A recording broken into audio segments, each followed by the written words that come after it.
오늘 본문을 보면은 참 가슴 아픈 얘기가 나옵니다. 야곱이라고 하는 사람이 쌍둥이 형 에서로부터 장자권을 뺏었습니다.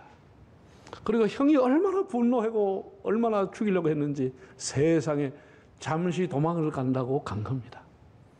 어느 정도까지 갔냐? 500km까지 조그만 소년이 지팡이를 하나 들고 500km를 간 거예요. 500km를. 외삼촌이 있는 바탄나람까지 간 겁니다. 참 어릴 때부터 야곱도 대단한 사람입니다. 500km 천리가 넘는 길을 찾아서 외삼촌이 가타라는 겁니다. 이 야곱이.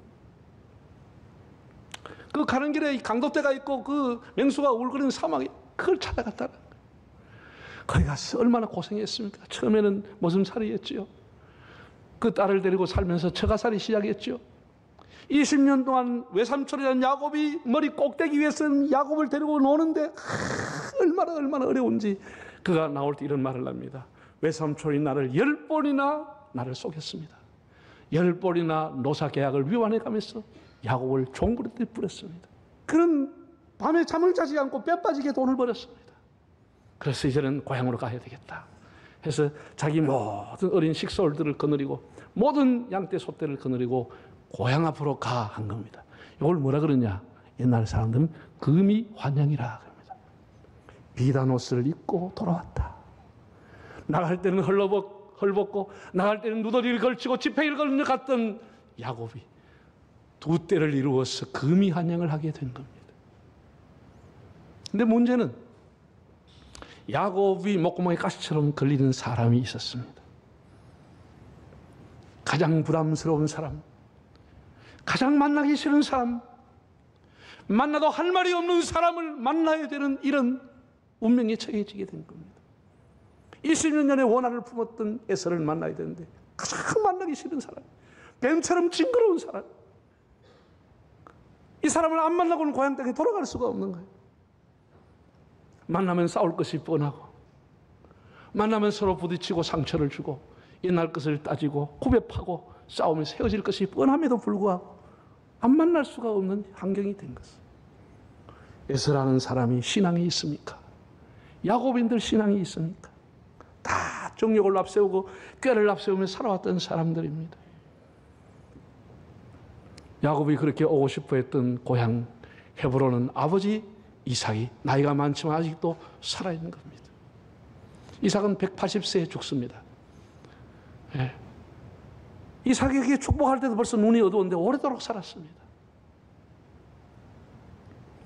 아버지에게 와서 번듯하게 제가 살았습니다. 귀양 인사를 하고 싶지만은 그의 형인 에서의 허락이 없으면 한 발자국도 고향에 갈 수가 없는 것이에요. 에서는 이미 결혼해서 세일이라는 곳에 헤브론에서 약간 떨어진 곳에 살고 있음에도 불구하고 그런 고향 땅 아버지가 있는 것을 늘 주시하고 살았기 때문에 아버지의 형의 허락이 없으면 아버지 집에 발을 한 칸 들어둘 수가 없는 것이에요. 기가 막힌 거예요. 예? 야곱은 지금까지 불가능한 건 없다고 하고 살아온 사람입니다. 겁날 것 없이 살아온 사람입니다. 어떤 환경에도 굴하지 않고 어떤 고난도 어떤 태산도 다 넘었습니다.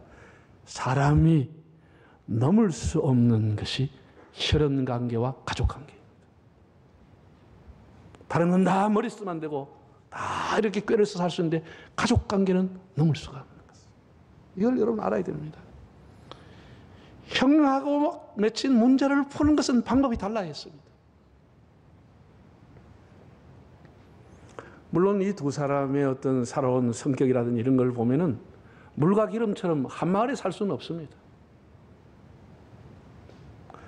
한 마을에 살 수는 없음에도 만날 수밖에 없는, 만나서 풀어야 되는 것이 있는 겁니다.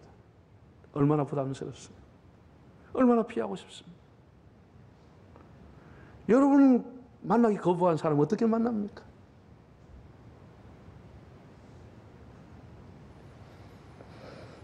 야곱이 결단하고 선택을 했습니다.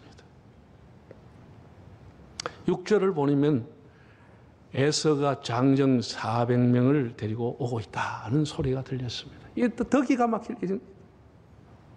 이거는 싸워봐야 백전백패하는 겁니다. 애들 데리고 다 죽는 겁니다. 400명의 장정 앞에 아무리 꾀가 있고 아무리 머리가 있은들 야곱이 어떻게 그걸 감당할 수 있겠습니까? 그 야곱이 어떻게 하죠? 만나기 싫은 사람, 정말 껄끄러운 사람, 그 사람을 만나기 위해서 어떻게 합니까? 두 가지를 선택합니다. 자, 9절에 11절을 다시 한번 읽어보겠습니다. 야곱이 또 이르되 내 조부 아브라함의 하나님, 내 아버지 이삭의 하나님 여호와여 주께서 전에 내게 명하시기를 네 고향 네 족속에로 돌아가라. 내가 네게 은혜를 베풀리라 하셨나이다. 나는 주께서 주의 종에게 베푸신 모든 은총과 모든 진실하심을 조금도 감당할 수 없사오나 내가 내 지팡이만 가지고 이 요단을 건넜더니 지금은 두 때나 이루었나이다. 내가 주께 간구하오니 내 형의 손에서의 손에서 나를 건져주세요. 나를 구원해 주세요. 야곱이 택한 것은 두 가지였어요.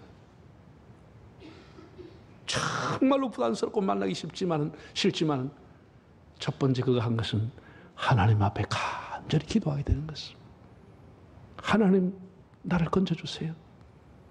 하나님 나 빈손으로 나갔다 하나님 이렇게 많은 복 주셨는데 하나님 내게 지켜주시고 나 건져주세요. 기도했다는 거예요. 두 번째는 그가 한 것은 형님에게 줄 선물을 엄청나게 준비해버렸습니다. 그동안 그것을 별라고 잠을 안 자고 뼈 빠지게 노력하고 속임을 당하면서도 뼈 빠지게 모았던 그 재산 절반을 뚝 떼버렸습니다. 절반을 떼가 형님에게 드리기로 한 것입니다. 암연소 200마리, 수염소 20마리, 암양 200마리, 수양 20마리, 어미낙타 30마리와 딸린 새끼낙타, 암소 40마리, 황소 10마리, 암낙이 20마리와 그 새끼들. 이거 내가 지어낸 게 아니고 성경이 다 나와요. 이 선물을 형에게 드리려고 한 거예요. 누가 이걸 가지고 또 시가를 재보니까 현재 시가로 한 7억이 나간다 하더라. 그리고 항소값이 올라서 8억 되겠지 뭐. 쉽게 말해서 그가 그 형을 만나고 감정을 누르뜨리기 위해서 준비한 게 뭐냐? 에서 부부의 최고급 제니시스 2대와 금띠, 은띠를 가지고 갔다라. 나는 성경을 읽어봐도 여러 사람을 봐도 야곱처럼 이렇게 아부한 사람은 없었습니다. 살기 위해서. 어마어마한 선물만 해도 족한데 그 형 에서를 만나 한 건 뭔지 아세요?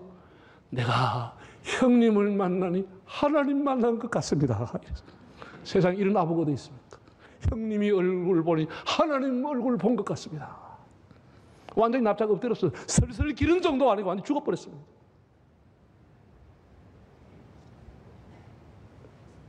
저는 생각해 봤습니다. 야곱이 왜 이렇게 엄청난 물질 공세를 했을까? 나는 또 다른 이유가 있으리라고 봅니다. 제가 생각한 걸 여러분 한번 얘기해 보겠습니다. 여러분 잘 들으세요? 여러분 가까이인 혈육들이 여러분 집 근처 와서 이사와 산다. 그럼 여러분이 기쁘겠습니까? 좀 부담스럽습니까? 여러분이 사는 곳에 여러분 형제들이 가까이 온다는 이 자체가 뭔가 망해가지고 오는 거예요. 잘 돼가지고 오지는 않을 겁니다.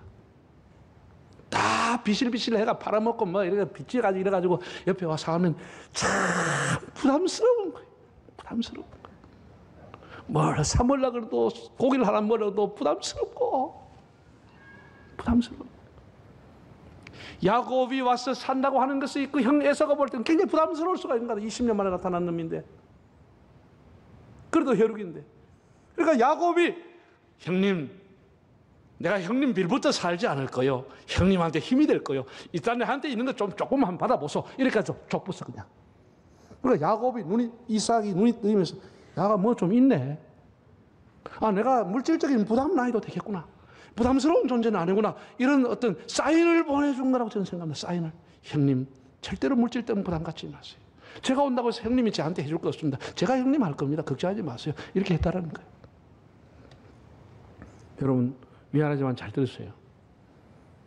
예수 안 믿는 일반 사람들은 대체적으로 사람을 어떻게 평가하죠? 그 사람이 뭐 얼마나 대단한 소유를 하고 있느냐, 얼마나 지위를 갖고 있느냐, 자식들을 얼마나 잘 키웠나 이런 거 보고 그 사람 판단합니다. 예수 안 믿는 사람이 야, 저 사람 거듭났다 이래가 좋아 판단합니까? 그 사람 그런 관심 없습니다.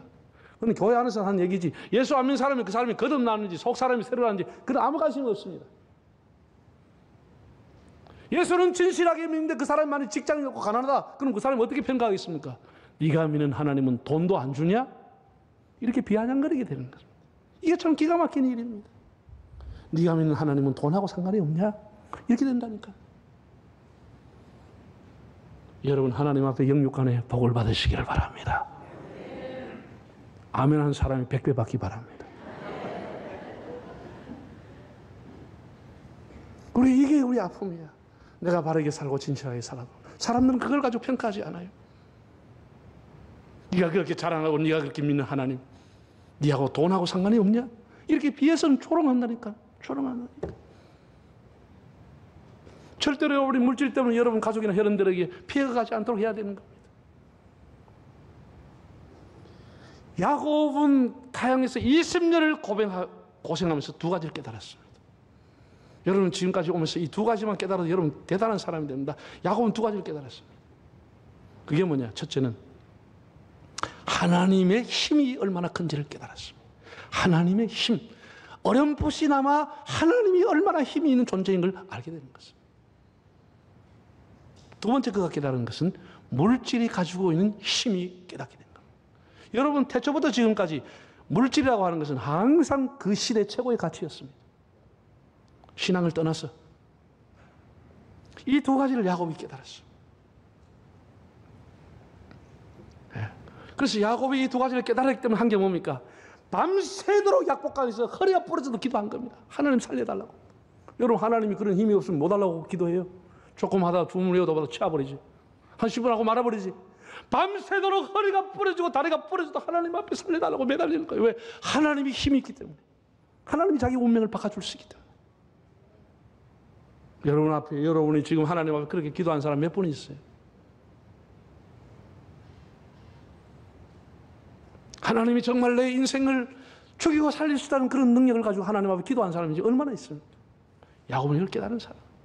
밤새도록 허리가 부러져도 기도한 것. 하나님 나 좀 살려주세요. 살려주세요.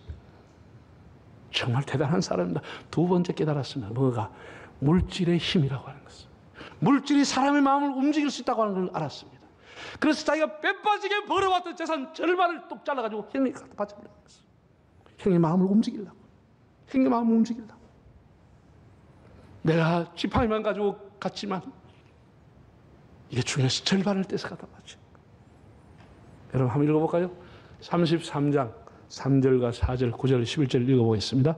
자기는 그들 앞에서 나아가되 몸을 7번 땅에 굽히며 그의 형 에서에게 가까이 가니 에서가 달려와서 그를 맞이하여 안고 목을 어긋맞고 그와 입 맞추고 서로 우니라. 그 다음 9절 에서가 이르되 내 동생아 내게 있는 것이 족하니 이 소유는 네게 두라. 야곱이 이르되 그렇지 아니하니이다. 내가 형님의 눈앞에서 은혜를 입어 싸우면 청하건대 내 손에서 이 예물을 받으소서. 내가 형님 얼굴을 배운 즉 누구 얼굴? 하나님의 얼굴을 본 것 같사오니 형님도 나를 기뻐했습니다. 하나님이 내게 은혜 베푸셨고 내 소유가 족하오니 형님이 예물을 받으소서. 강건함에 에서가 받았다. 먼저 이 예물을 보내줬지요. 그래서 에서가 됐다. 나는 그거 필요 없다. 아닙니다 형님. 형님 얼굴 보이 하나님 얼굴 본 것 같습니다. 형님 나한테도 많이 아직 남아 있습니다. 형님 받으세요. 강건해서 에서가 받았다는 거예요. 자, 잘 들으세요. 사람이 인생의 위기와 어려움을 당했을 때 기도만 하는 사람도 있습니다. 하나님을 의지하고 기도만 하는 사람이 있습니다. 그런가 하면 기도를 하면서 자기가 할 수 있는 역량에 따라서 할 수 있는 일을 하면서 기도하는 사람도 있습니다. 그건 여러분의 선택입니다. 여러분의 믿음 따라 하면 되는 겁니다. 여러분이 기도만 하시든지 여러분이 할 수 있는 역량 안에서 다른 것을 하면서 기도하든지 그건 여러분의 선택입니다. 야곱은 두 번째를 선택했습니다. 여러분 생각해 보십시오. 야곱이 그 많은 재산을 가졌던 자기 생명보다 더 귀하겠습니까? 자기 가족들의 생명보다 그 말이 귀하겠습니까? 자기의 생명보다 자기의 영혼보다 더 귀한 것은 없다고 그는 깨닫고 모든 것을 주고도 자기 생명을 지킬 수 있다고 하면 그는 내놓기로 결심을 해버린 것입니다. 이것이 여러분 나오는 이 야곱이 자기 형 에서에게 드린 선물은 우리 생각해 보면 이거는 패전국의 왕이 성적국 왕에게 하는 일입니다. 머리를 7번 조아리고 가서 이렇게 조공을 갖다 바치는 완전히 패전국의 사람이 성적국 가는 행동 해버린 겁니다. 완전히 죽어버렸어요. 최대한 공손하게 자기를 낮추어가지고 형을 높여드리면서 그게 자기가 할 수 있는 겁니다. 여러분, 사람이 왜 두 대가 필요하죠? 왜 두 대, 세 대를 모읍니까? 그거 쓰려고 모으는 겁니다. 모으려고 모을 필요는 없는 겁니다. 그걸 필요할 때 쓰려고 물질이 있는 것입니다. 성경은 이렇게 말했습니다. 예수님께서 어리석은 부자의 얘기를 하면서 많이 모아서 창고를 짓고 하다가 그날 밤 데려갔다고 그랬습니다. 그 많이 모은 게 누구 것이 되겠느냐고 그랬습니다. 그런가 하면 불의한 재판관의 불의한 청직에 대한 얘기도 예수님이 했습니다. 불의한 사람이 해고를 당하는 통보를 받고 나고 그 남은 시간을 가지고 그 물질을 선용해서 사람에게 선을 베풀었다라는 거예요. 예수님 그걸 보고 칭찬해 줬습니다. 네 재산은 아니지만 네가 그 물질을 가지고 선한 일을 했다. 예수님 칭찬해 줬어요. 저는 오스카 와일드라는 사람을 생각해 봤습니다. 여러분 아시죠? 나치 정권, 히틀러 정권 때 수많은 유대인을 살려낸 사람이 오스카 쉰들러라고 하는 사람입니다. 그는 독일의 장교들과 폴란드에 파견 나온 독일의 고위 장교들뿐 아니라 베를린에 있는 정치인들을 만나가지고 수많은 돈을 써가면서 당시에 400만 마르크를 써가면서 죽음의 수용소로 강하는 유대인들 1200명을 살려낸 사람입니다. 꼼짝없이 죽을 수밖에 없는 가스실로 가는 사람들 400만 마르크를 들어가지고 그 사람들을 설득해서 살려냈습니다. 그 쉰들러 리스트에는 그 사람들뿐 아니라 그의 자손까지 6,000명의 이름이 기록되어 있습니다. 우리가 일반적으로 의인이라 존경받는 사람이라고 하면은 어떤 사람들이죠? 청빈하게 살았던 사람, 선하게 바르게 자기 것을 팔아가지고 가난한 사람을 구제하고 그렇게 살아왔던 사람들, 프란치스코, 썬다싱 혹은 마더 테레사 이런 사람들은 성자라고 칭송을 합니다. 그러나 오스카 쉰들러는 그렇게 살아오지 않았습니다. 그러나 아주 부패하게 살았습니다. 값싼 노동력을 이용하기 위해서 10명, 20명 유대인들을 자기 공장에 더 보내기 위해서 돈을 써가면서 와이로를 써가면서 독일 장교들의 마음을 움직여서 값싼 노동력을 가지고 돈을 착취한 사람, 악하게 돈을 버는 나쁜 부자입니다. 그러나 그 돈을 그는 어느 날 사람을 생명 구하는 데 전액을 갖다 바치는 것. 내 반지라도 팔았으면 한 사람 더 구했을 건데 울면서 사는 영화 여러분 봤지 않습니까? 사람이 어떻게 벌었느냐라고 하는 것도 굉장히 중요합니다. 그러나 오스카 쉰들러는 비록 자기가 악하게 벌어왔고 착취해서 벌었지만 그 전 재산을 들여서 생명을 구해냈기 때문에 유대인들은 그를 가리켜서 의인이라고 불러주는 것입니다. 저는 예루살렘에 여러 번 갔지만 예루살렘 성전 밑에 오스카 쉰들러의 무덤이 있습니다. 끊임없이 유대인들이 거기 와서 꽃을 바치고 당신을 사랑합니다. 당신 땡큐 고맙습니다. 이렇게 인사하고 있습니다. 물질이라고 하는 것은 생명을 구할 때 귀한 것입니다. 값진 것입니다.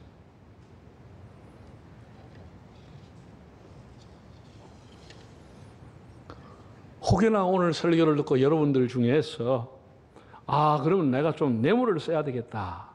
그렇게 간단하게 생각을 해서는 안 됩니다. 사람이 살아가면서 상대의 분노, 에서의 분노를 녹일 수 있는 것은 다시 얘기하지만 야곱으로 봤을 땐 두 가지였습니다. 하나는 기도하는 겁니다. 하나님의 도움을 구하는 겁니다. 그리고 또 한 가지는 자기가 할 수 있는 범위 안에서 하면서 기도하는 것입니다. 왜 야곱이 이렇게 생각을 했을까요? 야곱의 생각이 나옵니다. 32장 20절 한번 읽어보겠습니다. 또 너희는 말하기를 주의 종 야곱이 우리 뒤에 있다 하라 하니 이는 야곱이 말하기를 내가 내 앞에 보내는 이 예물로 누구의 감정을 형의 감정을 푼 후에 내가 만나리라. 형의 감정을 풀 수 있는 길이 뭘까를 야곱이 생각해낸 겁니다. 우리 이런 걸 참 지혜롭게 들어야 됩니다. 우리가 원수 같은 사이로도 그 사람의 감정을 풀 수 있는 길이 뭘까? 이걸 생각해 보는 거예요.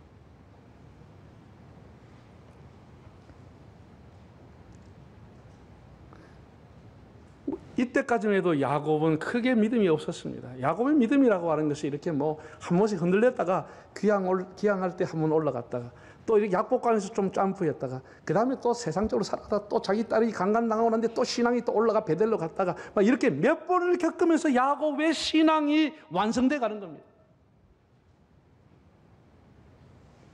이때까지만 해도 그는 아주 완전한 믿음에 있지를 못했습니다. 성숙한 믿음이 못 되었고, 그래서 때를 나눌 때 두 때를 나눴습니다. 그 두 때를 나눈 이유가 뭐냐? 쳐버리면 한 개는 내빼고 한 개까지 도망가려고 자기는 뒤에 서 있었는 겁니다. 다 도망갈, 이 야곱은 도망자의 명수입니다. 틈만 있으면 도망가 보려고 생각하는 거예요. 도망가서 해결하려고 생각하는 사람. 비상구가 어디지? 집에 들어가면 비상구부터 찾아보고 가는 사람, 야곱입니다. 그래 두 대를 만들고 쳐버리면 내배를 보고 가보려고 한 거예요. 자식도 던져보고 도망가 보려고 한 거예요. 참 이기적인 사람입니다. 이때까지만 해도 인간적입니다. 그래서 선물을 주려고 생각한 겁니다. 나중에 약복강 기도하면서 깨집니다. 그것도. 그런데 야곱이 참 결단이라고 하는 것은 형이 400명의 장정을 데리고 왔다는 소리를 듣고도 고향을 가는 겁니다. 이게 야곱의 결단이라고 하는 겁니다. 그 소리를 듣고 일찌감치 도망을 가지 않고 어떤 일이 있어도 이번에는 고향을 가겠다 결심하게 됩니다. 어떤 일이 있어도 아버지 앞에 간다. 아버지 앞에 간다. 아버지 앞에 가서 귀향 인사 드리고 남은 생애를 살 거다. 이게 결심하고 온 겁니다. 아무 데나 가서 정착하고 텐트 치고 살아가는 게 아니고 반드시 내 할아버지 아브라함이 있었던 곳에 내 아버지 이삭이 있는 집에 가겠다는 겁니다. 예? 어떤 손해가 와도 어떤 재물의 축이 와도 아버지 앞에 간다는 그 가는 길을 가로막고 있는 형 에서와의 관계 회복을 위해서 자기 재산 절반을 써버린 것입니다. 이게 결단이죠. 여러분 사람이 살아가면서 관계를 회복하는 게 이렇게 어려운 겁니다. 한 번 깨진 관계가 회복이 이렇게 어려운 겁니다. 온 힘을 다 들여가서 관계가 겨우 회복이 되는 겁니다. 나는 하나님께서 이것을 통해 가지고 우리에게 주시는 교훈이 있다고 생각합니다. 여러분 물질이라고 하는 것은 있다가도 없어지는 겁니다. 없다가도 있어지는 겁니다. 야곱은 경험했던 사람입니다. 두 때 아니라 세 때를 다 줘버려도 지팡이만 있고 자기 건강만 있으면 능력이 있기 때문에 기술이 있기 때문에 얼마든지 두 때를 이룰 수 있다고 생각하는 사람. 이거 없으면 죽는다고 생각하는 사람도 있을 거고 야곱은 그렇게 생각하지 않았습니다. 물질은 있다가도 없는 것이고 형님을 주는 게 그게 무슨 남 주는 것도 아니고 그런 생각하면서 잘라버렸어요. 잘라 드리는 거. 그 참 야곱이 대단하다고 생각합니다. 대단하죠. 네. 저는 개인적으로 그렇게 생각합니다. 지금 팔레스타인에서 이스라엘과 그 아랍 사람들 계속 싸우고 있습니다. 참 중동의 하역고가 되고 그 뭐 에서의 후손이다 혹은 야곱의 후손이 수천 년 싸운다. 우리 일반적으로 말하기 쉬워서 그렇게 하는데 그렇게 야곱이 풀었잖아요. 풀 수 있는 길은 간단합니다. 그렇게 지금 이스라엘이 잘 삽니다. 이스라엘의 농업, 이스라엘의 기술, 이스라엘의 IT, 창업 엄청나게 발전되어 있습니다. 그 팔레스타인이 사는 곳에 가면 너무너무 가난하게 삽니다. 집이 다 부서져 있습니다. 그 사람들 좀 무상 원조 줘가지고 도와주고 건설해서 집을 좀 아파트에서 좀 사람답게 살게 해주면 전쟁이 다시 사라지고 평화가 올 건데 왜 야곱처럼 뭐 할까 그 후손들이 그런 생각을 저는 합니다. 왜 한 방 쏜다고 한 방 때리고 왜 두 방 맞다고 세 방을 때리고 이런 짓을 하고 있냐는 것이죠. 그 많은 자원을 가지고 이스라엘에 가서 팔레스타인을 좀 재건하고 건설하고 도와주면 전쟁이 사라질 수 있고 우리나라가 이렇게 잘 사는데 북한을 도와주면 되는데 왜 안 하느냐. 북한이 핵무기만 안 만들겠다고 하면 우리가 얼마든지 도와주지요. 왜 못 도와줍니까? 형제인데 남은 나라도 없는데 이게 가는 것을 가지고 핵무기를 만드니 어떻게 하니까 도와주고 싶어도 못 도와주게 되는 거예요. 여러분 도태라고 하는 게 꼭 물질만 의미하는 것이 아닙니다. 여러분의 신앙을 한번 돌아보십시오. 저 신앙도 마찬가지입니다. 외롭게 혼자 얼마나 핍박받고 조롱받고 매맞고 교회 간다고 야단받고 자랐습니다.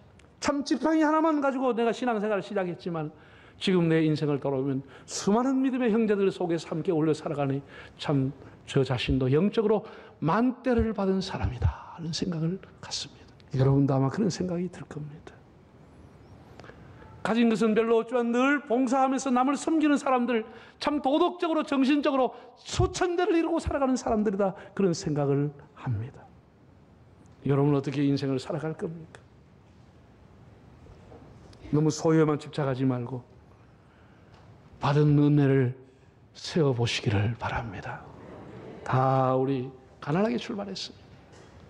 여러분 다 결혼 생활을 해서 자녀들 놓고 살지만 여러분 결혼 신혼 얼마나 가난하게 있어야 하겠습니까? 숟가락 몽디가 시작한 사람도 있고 그것도 없는 사람도 있었습니다. 남의 집 단칸방에 월세방에 지하실에 그렇게 다 살았습니다. 여러분이 지금 살아가는 것은 두 대가 아니고 100대 1000대를 받아 살아가고 있는 겁니다. 우리 대한민국도 1000대 만대를 하나님 앞에 받은 것입니다. 우리가 원망과 불평할 것이 아니고 하나님 앞에 늘 감사하면서 다윗과 같이 하나님 주신 은혜를 내가 무엇으로 보답할까? 내가 주님의 나라와 교회를 위해 뭘 헌신할까? 그런 마음으로 하나님과 동행하시는 삶이 되시기를 바랍니다.